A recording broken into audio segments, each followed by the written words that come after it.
Hi friends, இங்கே பாருங்கள். எப்படின்னு பார்த்தீங்கன்னா, இந்த காய் வந்து இப்போது வெண்டைக்காய், இது நாட்டு வெண்டைக்காய் பாருங்கள் எவ்வளோ ஹைட்டுக்கு போயிருக்குன்னு பாருங்கள். இது பார்த்திங்கன்னா அப்படியே 3 காய் இருக்கிறனால அப்படியே சாயுது. இப்போ நம்ம பறிச்சுக்கலாம். வெட்டுங்க வெட்டுங்க.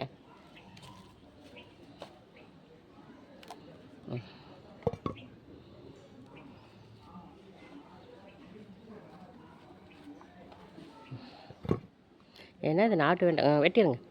நாட்டு வெண்டைக்காய் வந்து அவ்வளோ குழம்பு சூப்பராக இருக்குங்க. பச்சை வெண்டைக்காயை விட இந்த வெள்ளை வெண்டைக்காய் அவ்வளோ நல்லாயிருக்கு பாருங்கள். இது நம்ம வந்து உடனே செய்கிறதில்ல, இன்னும் 2 நாள் போனால் இன்னும் மீண்டு இருக்கிற காய் வந்துடும். அதனால் இதையும் சேர்த்து செஞ்சுக்கலாம் பாருங்கள் ஃப்ரெண்ட்ஸ். அதே மாதிரி வாழை மரம்னு சொன்ன பார்த்தீங்களா, குட்டி வாழை மரம் பாருங்கள் எப்படி இருக்குன்னு பாருங்கள். ஓகே ஃப்ரெண்ட்ஸ், இன்றைக்கான அறுவடை 3 வெண்டைக்காய். இது போதுமானது நமக்கு இன்றைக்கே கூட. சரி, நம்ம இன்றைக்கி பீக்கங்காய் குழம்பு வைக்கிறதுனால இதை நாளைக்கு கூட செஞ்சுக்கலாம். ஓகே ஃப்ரெண்ட்ஸ், பாருங்கள் எப்படி இருக்குன்னு. அப்புறம் அப்படியே பாருங்கள், பாவக்காய் செடியை அப்படியே பந்தல் மேலே படந்துட்டுருக்குறோம். அப்படியே படந்துட்டு போட்டு மேலால் போய் அப்படியே காய் பிடிக்கட்டும். அப்படியே பக்கத்துலேயே நமக்கு வாழை மரமும் வெண்டைக்காய் செடி.